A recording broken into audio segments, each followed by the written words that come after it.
2007 seemed to be the record year in terms of drought. And it just set the stage. And at that point, we, the Georgia Forestry Commission, the Florida Department of Forestry, all our landowners started talking, getting together as we always do, and say, this is the year you want to grease your tractors. This is the year you want to make sure your fire breaks are good shape.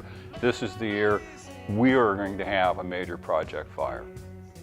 Even that, it caught us by surprise.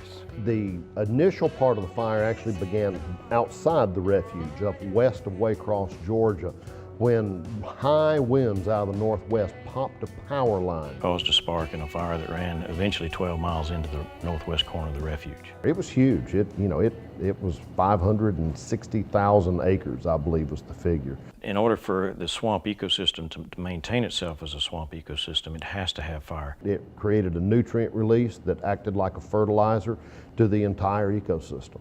Obvious benefits you get of the fire opening up those habitats like the prairie, where it just physically opens things up and creates an environment that's particularly conducive to, say, sandhill cranes. But that chemical bump is maybe less obvious, but actually perhaps more significant overall to the overall functioning of this landscape.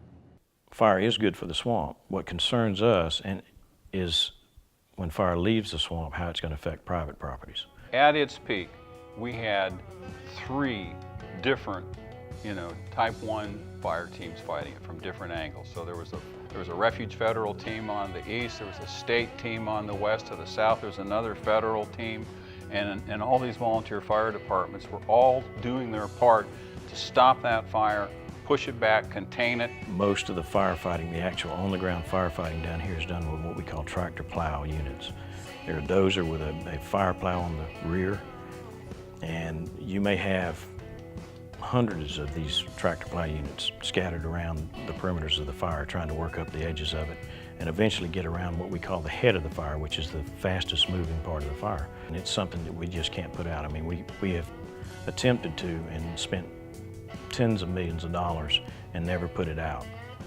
We just had to wait on what we call a season-ending event, which could be anywhere from a 5 to 6 inch rainfall.